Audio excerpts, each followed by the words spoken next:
Good Morning Night Vale is brought to you by The Disappearances of Lydia Fontaine, a new independently produced and crowdfunded 10-episode original audio drama.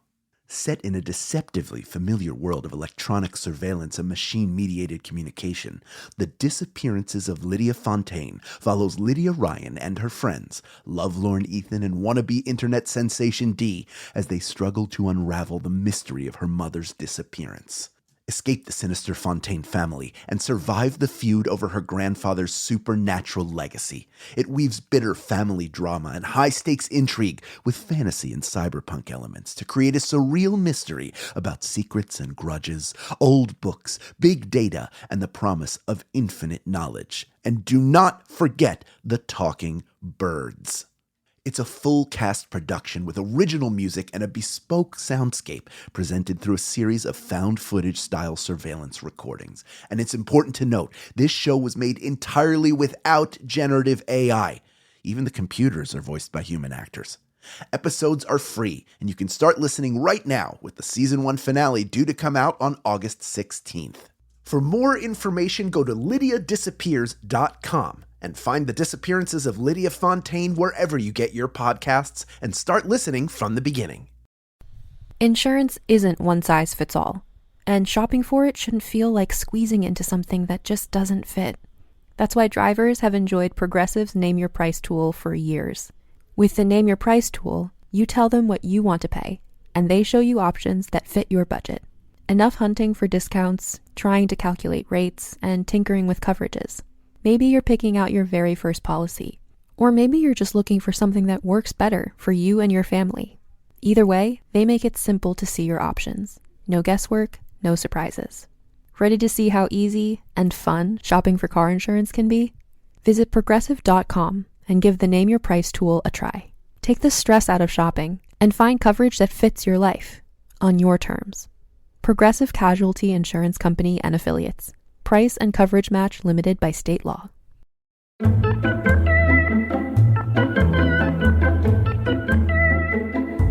If you can dream it, you can wake up in a cold sweat screaming about it. Good Morning Night Vale.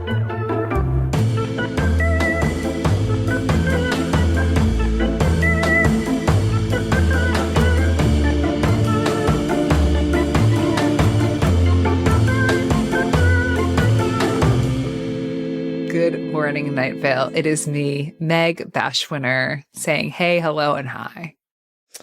And morning, Night Vale. It's me, Symphony Sanders, saying hey.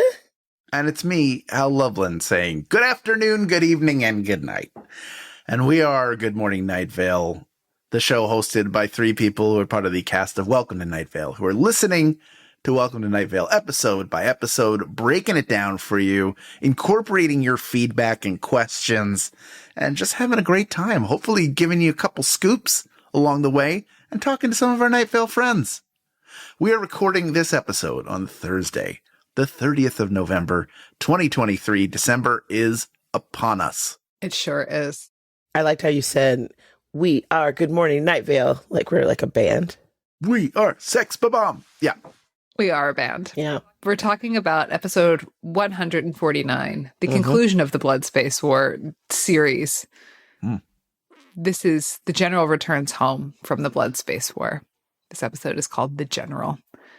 And boy, is it. What a journey we have been on. Wowie, wow. We should talk about it. Let's. First of all, Cecil the Bachelor. That hurts my heart. The Golden Bachelor. Oh, no. I didn't even know that was a show until recently. And I was like, oh, I saw a preview for it and I was like, oh, okay. Or a trailer or whatever. And I was like, oh, wow. I hope they don't get messy on that show. But, you know, old people kissing. That's good. Old people kissing. It's old people kissing. I mean, how old are they? Golden, like over 60. Isn't he 70? They're in their 70s, right? Yeah. Oh, okay. Yeah, he has hearing aids. Old. They show him doing the normal bachelor thing of like getting into a tuxedo, but then in the end he puts in his hearing aids. So it's Shut like, up. oh, Shit, in fact, one of the seriously? Bachelorettes, I watched the first episode. I watched like 20 minutes, enough to go like, I get it. One of them was like, I wear them too. And she's like, just wearing hearing aids. Because, when you get older, you wear hearing aids. It's just part of life. I will probably need a hearing aid because I spent most of my youth standing directly in front of speakers. Like feeling the blasting, like, power of the speakers. Teeth rattling. Literally. Blood dripping out of your ears. Yeah. And I'm like, I'm having a great time. I'm invincible. Like, woo! Just me in like short shorts and a little backpack and furry like boot covers, just like pigtails. Like, woo! That's a mental picture.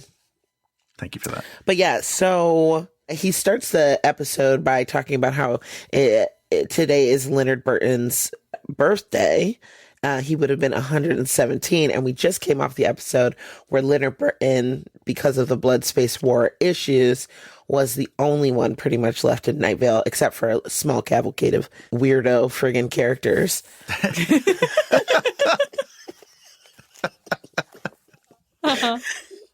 Am I wrong? No. The friggin' guy who's like tall and not short or whatever the hell, like driving around like a fucking Looney Tune in a van, like almost killing Leonard Burton like every second. Anyway, so he's dead.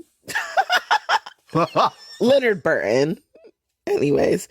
And Cecil's a bachelor. But then Carlos, he meets Carlos. And he's like, he asked him on a date.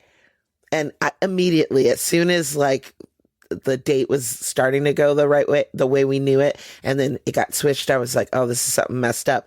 But then Carlos was trying to tell Cecil, basically, like he seemed disappointed because he's from the future or from the other timeline, that Carlos.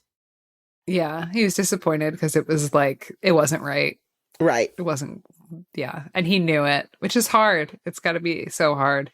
I think, yeah, in the last episode, we had a fan write in being like, yeah, it's like Alzheimer's. It's like, it is. It's like losing. It is. Losing someone that way. But question is he from another timeline, or is he, because he's not from Night Vale, does it not affect him?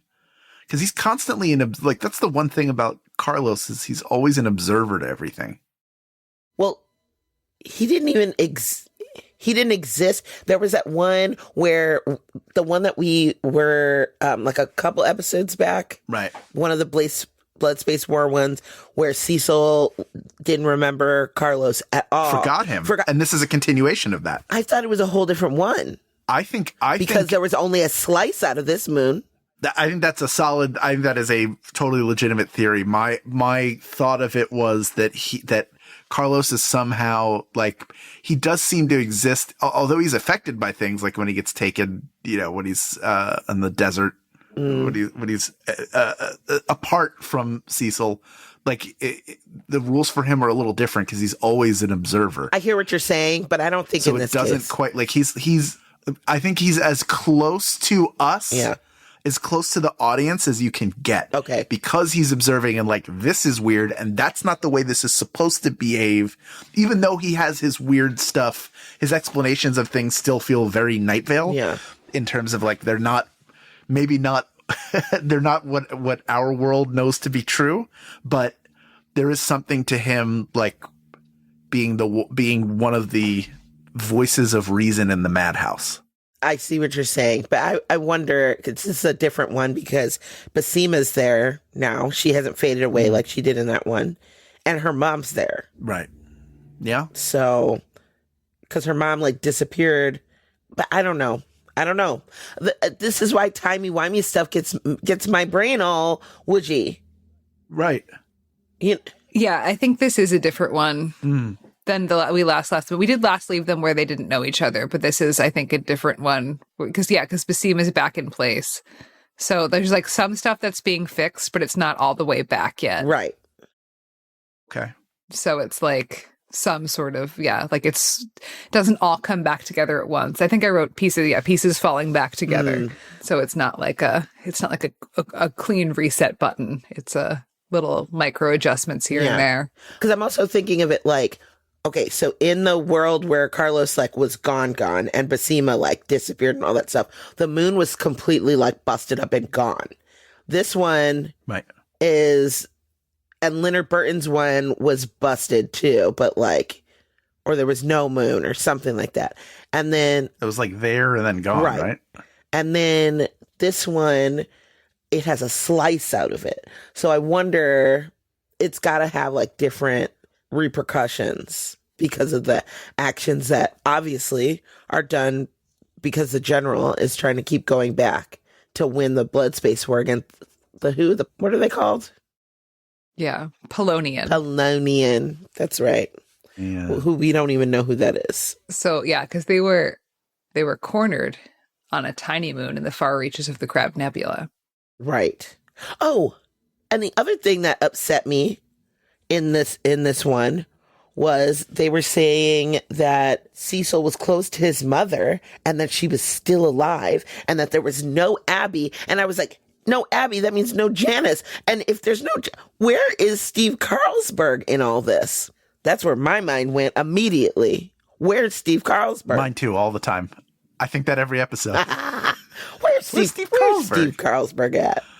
Where's that guy? He's a funny guy. Oh, yeah. Yeah, like, nope, doesn't know Janice, doesn't know anybody. Like, Yeah. just bizarre. It's bizarre. I am glad it gets rectified at the end. I don't know.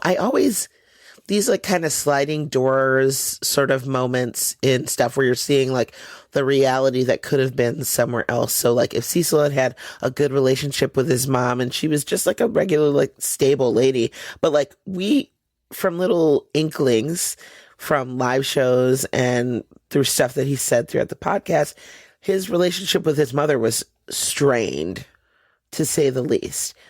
And she was a unstable figure in his life. So it makes me sad that his real reality is the other way. But he has so much other stuff like joy and like whatever because his sister and Janice and family with Steve, you know? But it still makes me sad that he doesn't have that too. Yeah, it's the trade-off, right? Yeah. Yeah. Yeah. Yep.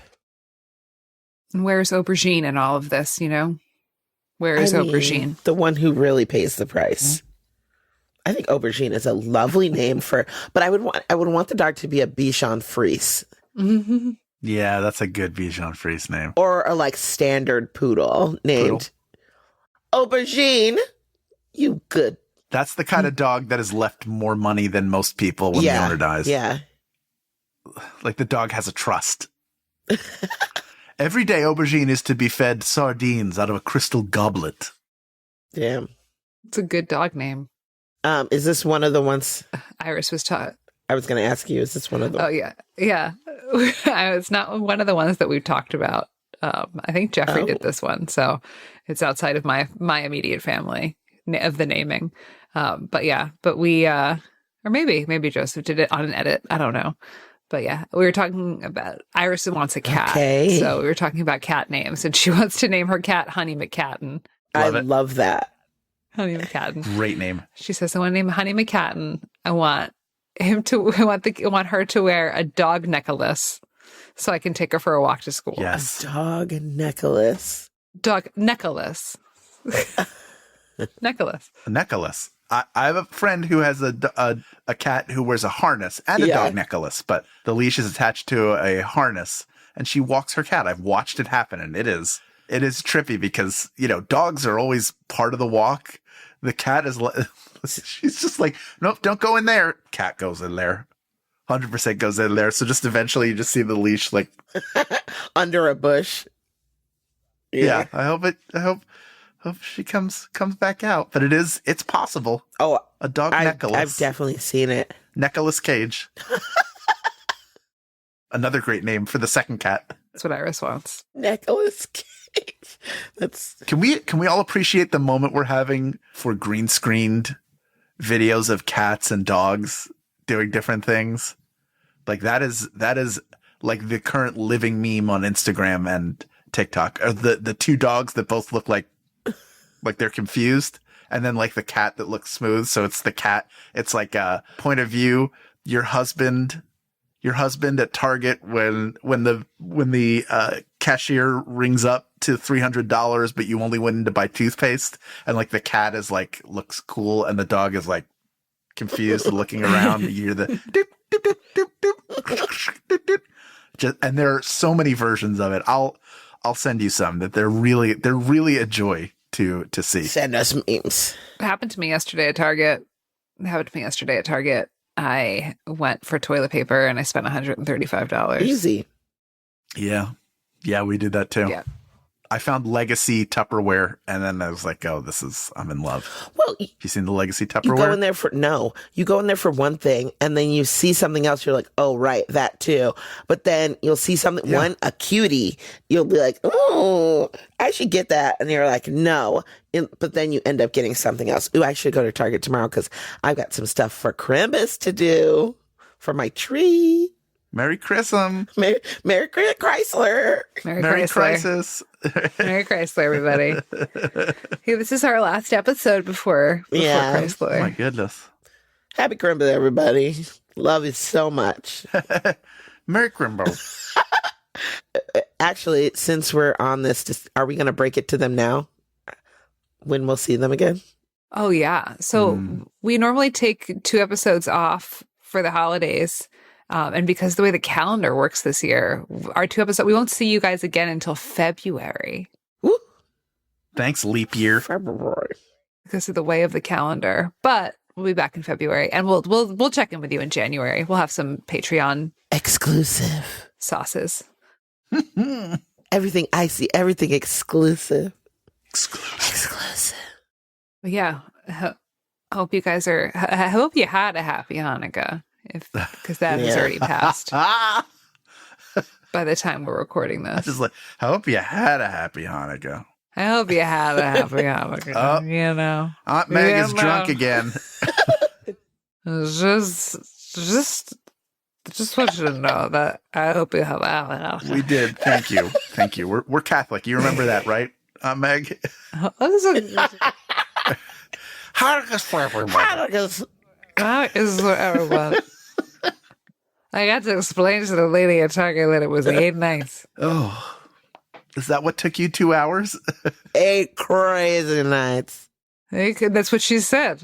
She said, I was like buying a bunch of stuff and I was like, 8 damn nights of Hanukkah. So I got to get a lot of presents. And she was like, yeah, it's like 7 nights, right? And I was like, it's 8. And then she said, 8 crazy nights. No, she didn't. Yes, she did. Thank you, Adam Sandler. Yep. It is 8. Yeah. 8 crazy nights. Jewish icon. 8 crazy nights. And I have a 2.5-year-old, so I have to get her. It's really easy to get presents for a 2.5-year-old, though, because they love everything. Yeah. She likes box. So I like box. Get her another princess dress. Her favorite toy right now is a DVD that she found in Joseph's office. It's like her favorite thing to play with. What does she do with it? Does she take it out of the case? She opens it and closes it. Yeah, she opens it and closes it, shakes it out of the case. Oh, you know what you could get her for one night. I know you already did shopping, but you know what you could get her sometime. Still another year. The greatest companion that a child could have, a stuffed gorilla. Oh. Maybe that's something her Uncle Hal should get. Hal's a little biased. Uncle Hal has been buying them, but they're not for other people. I took a picture of all of them. It's a sickness at this point. Like the amount of them. I didn't realize how many there were. There are like 14 now. You're just gonna fill up your house. The same brand. I just find them and go like, oh, that's a cute one. I'm gonna get that one because they all look different from one another. They don't. Are they all on your bed? No, they're all on your bed. They sit in the closet. They sit in a closet. That's sadder. Up above. They're not on display anywhere. I just have them. No, they're together. It's fine. And one's right over. Let's see if I can show you. What if you made your whole back seat? One is in the suit. The main one's right there. He hangs out here with me during the day. In the hoop. See him in the hoop. He's in the basketball hoop. What's that thing back there? In the suit. It's Oh, that's Philip Fathom, the deep sea detective. That's a puppet Okay. from Thrilling I Adventure was Hour. like, don't act like you don't see it. That thing in the What do you mean? What are you talking about, Symphony? as it keeps getting closer in the background. I heard there was a ghost in a suit somewhere in this house, but Oh, you're making me Puppets? fucking itch. Shut up. Anyway.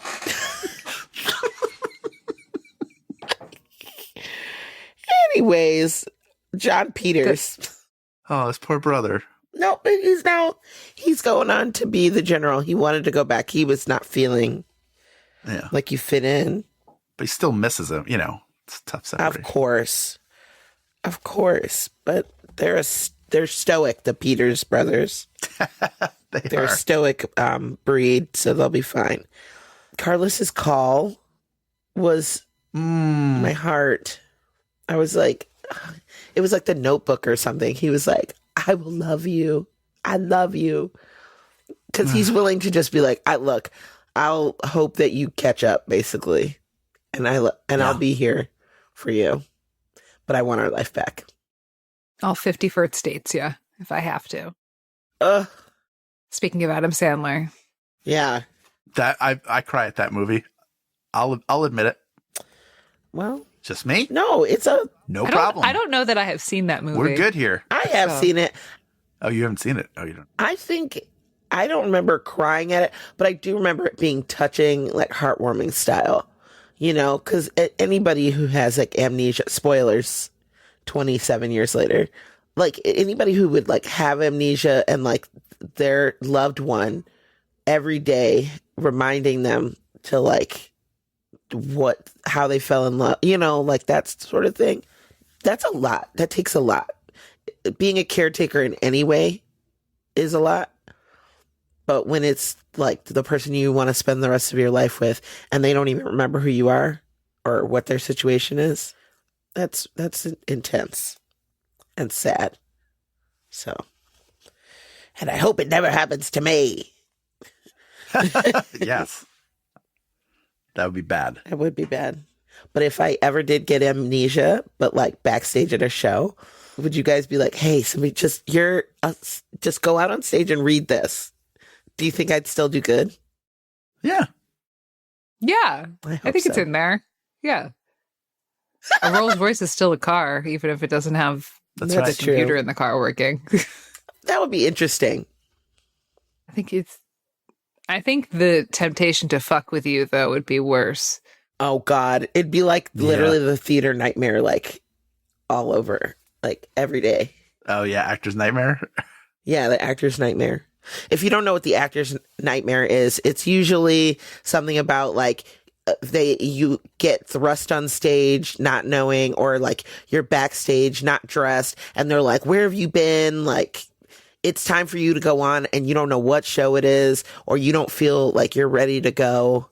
And it's a very anxiety driven experience, right? Is that would you say that's the Yeah, gist you of can- it? Yeah. Oh, I would say that when I'm feeling anxious in my life, I Yeah. have that dream. So, yeah. yes. Yeah. And if you want a good illustration of it, Christopher Durang wrote a monologue called The Actor's Nightmare that is precisely that. It's I think they start by going to be or not to line. I think that might be the opening. It's something like that. Something where everybody who's watching knows what the play is, and then it just spirals and gets worse, and it's sweat inducing. Yeah. Well, I hope that never happens, and I hope the person I love doesn't forget about me, and I have to remind them. But if I had to, I'd do it. I would do it. Oh my God. At the end, when she turns into friggin' dust, Yeah. what the hell? Which was it's in the first Blood Space Yeah. War Yeah. episode, right? Of the season. So yeah, so they're showing us that again, but now we have the context of who she is. Yeah. And it's her mom. Her mom knows it's her. That breaks Yeah. my heart. That breaks my heart the hardest. Yeah, because Yeah. they don't even like get a second to like rekindle or to have like a little reunion or anything. It's like she takes off her helmet and reconnect. Reconnect. She turns into the guy from fucking Indiana Jones. She's 200 years old. I know. She's like, psst, and like she left it all in the field. Dissipates. She really did. You know, she had a calling. She had the work to do. She went out and did it. Until there was nothing left of her. Respect. Which is admirable, I think. There's a lot of admiration for the hard worker. Yeah. But not the vapes guy, the military spending vapes guy. No admiration for him. No. Vapes. The vapor. Do you think that's what Vapor. that means? I almost pissed. I was laughing so hard. I was like, God. Vapor. As I'm like literally sitting here with my vape pen. Like you having some vapor. it's steam, so it's fine. It's healthy for you. Yeah. Steaming Yeah, you it's up. like steaming. We talked about not doing that though. Not steaming your parts. Oh, well, yeah. Yeah, I don't know. I steam my face. I sit in a steam room. Steam my poussoir sometimes. Not all the time. Just kidding. Did it those couple times, and then they said, don't do that. And I said, fine. I said, fine, I'll cut it out. But I am going to sit in a really hot tub. I'm going to scald my skin. I'm going to boil them a little bit. And then have a nice Korean woman scrape all of it off. It's great. I love it. I'm going to go get one tomorrow. Godspeed. Scrub my skin off. Take my skin, woman. Take my skin, woman, until I Take my clean. skin off. That sounds nice. It is nice. I love Jamais vu. Jamais vu aussi. I don't know what.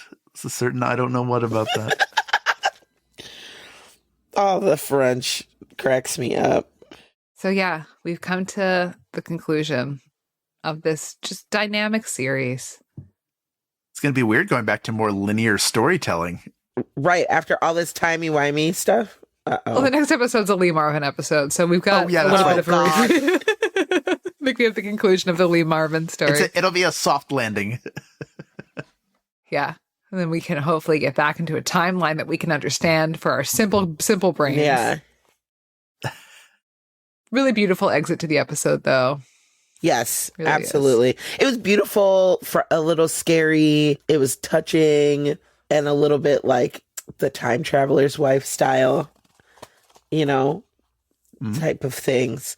But I think they handled all of this like deftly, talking about the intricacies of the blood space war and the consequences of all those things and how it affected so many people. So it like over this entire span, countless amounts of families and people and lives have been affected by war. And I think that's one of the overarching themes of this whole series.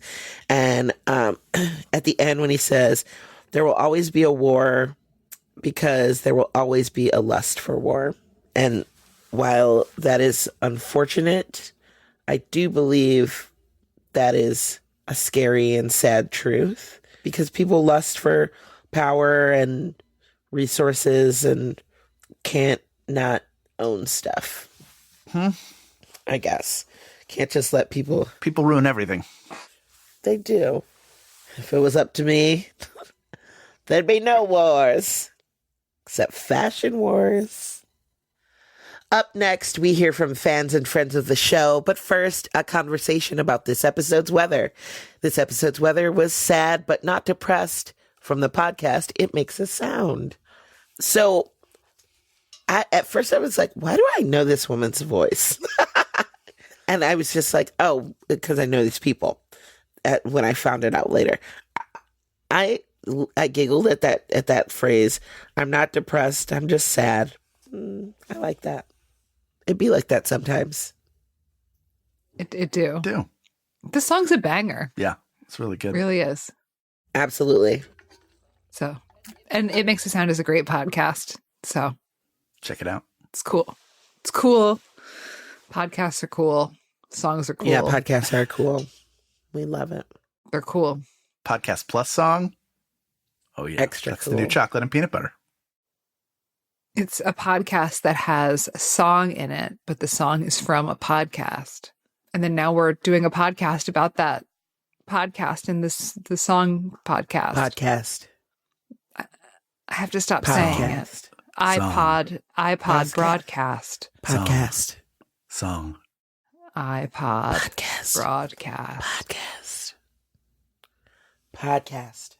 Song. Podcast. Podcast. All right. Pod Zone.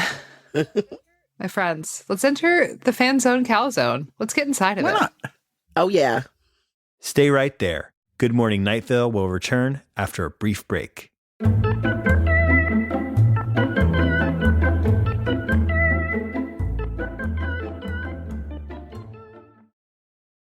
Lately, I've been all over the place. Between touring, dog sitting, and traveling, my routine has become non-existent. Now that my travel schedule has slowed down, I need to get back to eating real food and not just grabbing what I can when I can. And Factor is making that easier for me. Factor meals are ready in 2 minutes and require little to no prep and no cleanup. So even on the days when my schedule is completely out of whack, eating well is still achievable. Like today, I had 3 meetings and a client. By the time I was done, I was hungry and I just needed to eat. So I grabbed the Beurre Blanc filet mignon with Parmesan risotto and it was delicious. I was amazed at how tender it was and how flavorful the risotto was and saved me from having to pick something up quick. And in 2 minutes, I had something healthy, fresh, and delicious. So if you like fast, easy, and delicious meals, I think you would like Factor meals too. Let's eat real. Head to factormeals.com/GMNV50OFF and use code GMNV50OFF to get 50% off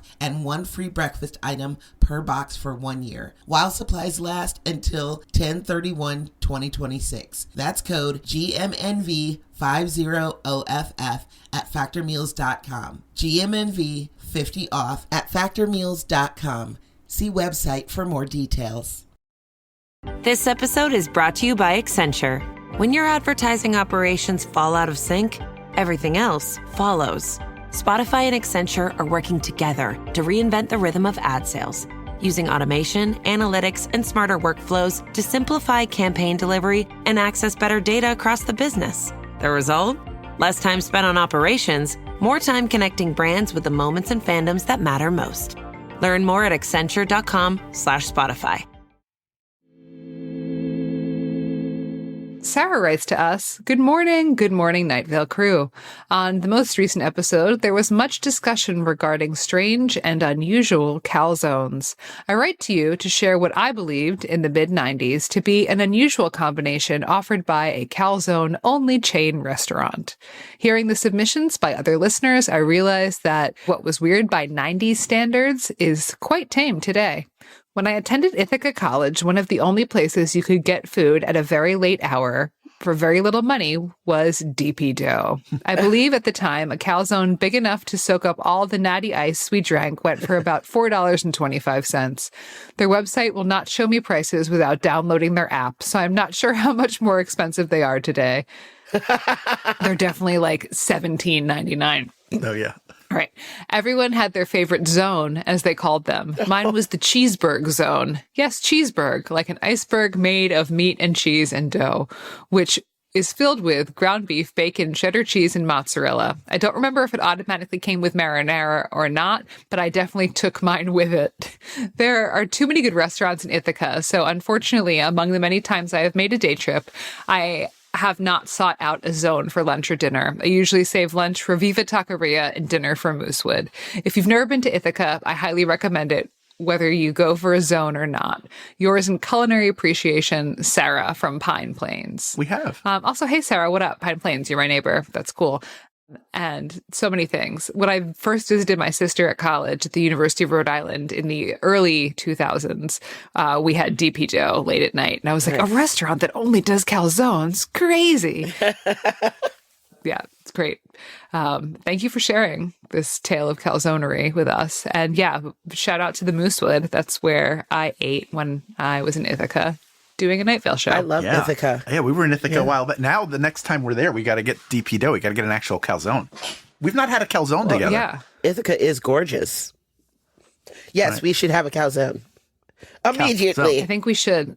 I think we should do it on the Patreon. Yeah, there we go. We should have a make your own calzone night on the Patreon. Oh.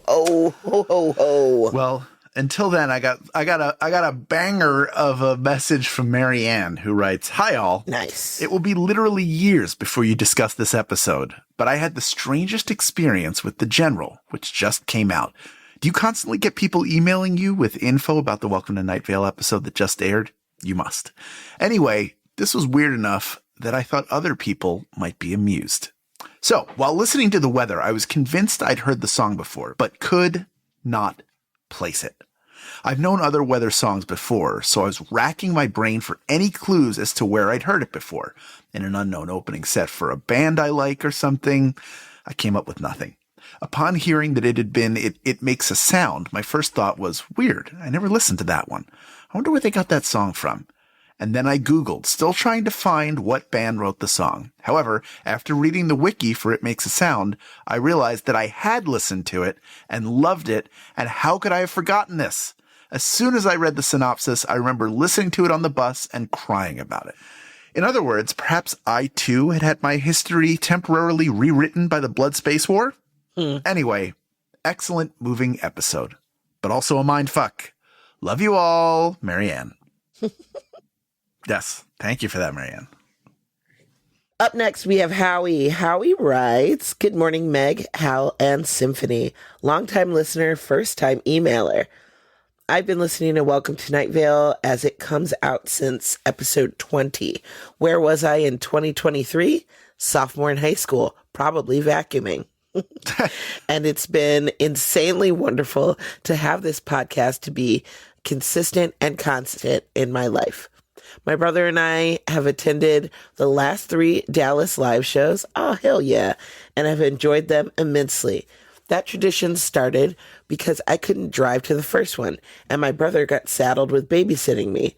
Now it's a tradition to go, even with him not regularly listening in. They're kind of the one thing we do together due to his predisposition of being an entire ass. Oh, all right. Well, Night Vale does bring families together. So thank you and the other cast and crew for that. Good Morning Night Vale had me immensely excited when it started because I was thinking of re-listening from the beginning anyways. Now I'm glad to be doing it with the 3 of y'all. Hearing the episodes and y'all's commentary is great, mostly because the first time I didn't listen critically and missed a lot of overarching story plot connections. Completely missed that John Peters, the farmer, was missing and inside the house that doesn't exist for months. Because of that, I don't really have any theories for the older episodes. I do have a fun fact. Faye from Numbers was the first character I was consciously aware I was extremely, extremely gay for. I remember drawing fan art of a body for her connected to the inside of a computer in Mrs. Orr's English class. Congrats to Welcome to Night Vale for being part of my bisexual awakening. Cue the fanfare. But also, one word I remember saying weird and having to actively train myself when I moved from Ohio to Texas was saying pillow as pillow. I also said pop instead of soda, but actually pronounced it correctly. So no one else in my family does the pillow thing. I have no idea where I picked that up. On the topic of the current episode, The General, catch me crying in my car listening to it. Had me wrecked. Again, thank you for all the work that you do. I hope your week is well, Howie. Howie. Wowie. Wowie, wowie, Howie. Yes, to your point, I'm glad you're here for all your awakenings, sexual or non. Open your third eye, you know what I mean? Anyways, but yes, so excited for you and that it was part of your formative years as a human. And thank you for the compliments. We appreciate them. As far as the Faye thing, hey, do what you got to do, I guess. People come up with the mind cannons and the body cannons, I guess, now for our characters all the time. And we love the creativity. But the accent stuff, that's wild and weird. And as we've discussed many times, who knows where any of that crap comes from? You probably picked it up somewhere. That's why you say Pello. Nobody else does. I think it's great, but you changed it already. Go back, I say. Thanks, Howie. And thanks to our delightful audience. The next time you'll hear from us, it's going to be 2024. And how wild and timey-wimey is that? Because right now it's 2023. Still, you're going to hear us again. Oh, wait. Yeah, it's still 2023 in our brains and in the real world. But the next time you're going to hear from us, it will be 2024. The next episode will be the birthday of Lee Marvin again. Until then, good morning, Night Vale. Good morning.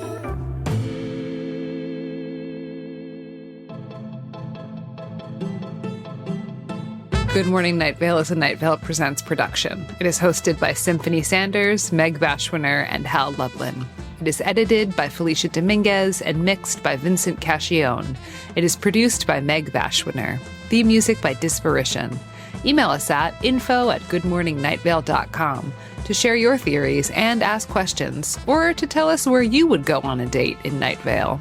This show is powered by our patrons, like James Lee, Carla Toll, Kathy Fink, Kellen Myers, and Lindsay Schneider. If you are interested in supporting the show in exchange for lots of fun, exclusive, insider, hyper cool kid content, check us out at patreon.com/goodmorningnightVale. During our break in January, we will be cooking up some fun stuff, hint, hint, over on our Patreon. So sign up and stay tuned. For more info on the show, go to goodmorningnightVale.com and follow us on Facebook and on Twitter at Night Vale Chat.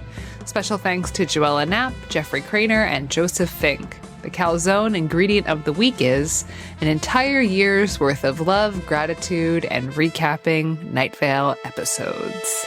Woohoo!